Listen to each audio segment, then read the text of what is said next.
최근 10년 동안 자연재난으로 인한 국내 연평균 피해액이 3,486억 원입니다. 올가을만 해도 연이은 태풍으로 농가 피해가 컸는데요.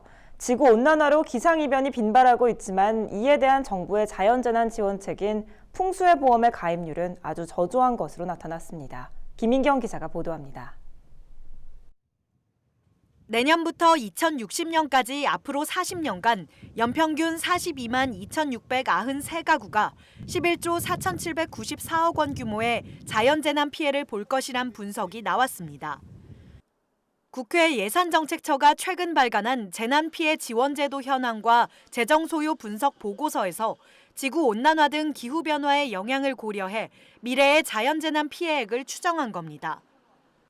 이 같은 수치는 자연재난으로 인한 국가적 손실이 가장 컸던 2002년의 7조 9,891억 원보다도 1.4배나 많은 수치입니다.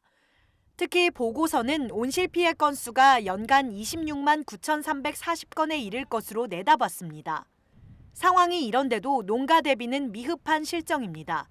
정부에서는 지방자치단체와 함께 상가, 공장, 주택, 온실 등이 풍수해를 입었을 때 피해에 대한 복구 비용을 보조해주는 정책으로 지난 2006년 풍수해 보험을 도입했지만 가입률이 형편없습니다.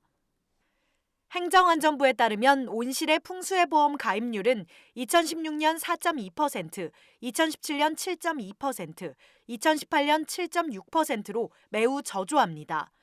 풍수해 보험에 가입한 온실이 10곳 중 채 한 곳도 안 되는 겁니다. 가입률이 저조한 가장 큰 이유는 풍수해 보험 가입자가 자연재난 발생 때 정부가 재난복구 사업 및 이재민 구호를 위해 지원하는 재난지원금을 받지 못하기 때문입니다. 보험료에 재난지원금까지 주는 것은 중복지원이라는 것이 이유입니다. 심지어 피해 정도가 보험금 지급 기준에 미달해 보험금을 수령하지 못한 경우에도 재난지원금을 받을 수 없습니다. 보험 상품에 가입해 보험료를 꼬박꼬박 낸 가입자가 보험 미가입자보다 지원을 덜 받는 상황이 빚어질 수 있는 겁니다.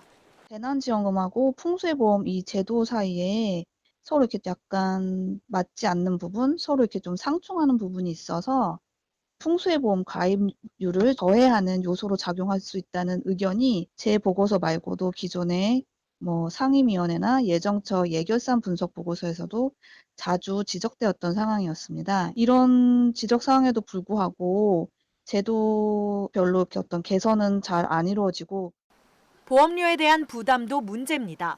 정부는 가입자의 경제력과 상품 종류에 따라 52.5%에서 최대 92%까지 보험료를 보조하고 있습니다. 하지만 취약계층이나 소농에게는 자부담해야 하는 나머지 보험료조차 부담이 될 수 있다는 지적입니다. 올해 국정감사에서 저조한 풍수해보험 가입률 문제를 지적한 소병훈 더불어민주당 의원은 풍수해보험은 적은 보험료로 피해를 복구할 수 있게 해주는 매우 요긴한 정책이라며 보험 가입 독려를 위해 지자체가 인센티브 정책을 실시하는 등 지원 강화 방안을 마련해야 한다고 강조했습니다. NBS 뉴스 김인경입니다.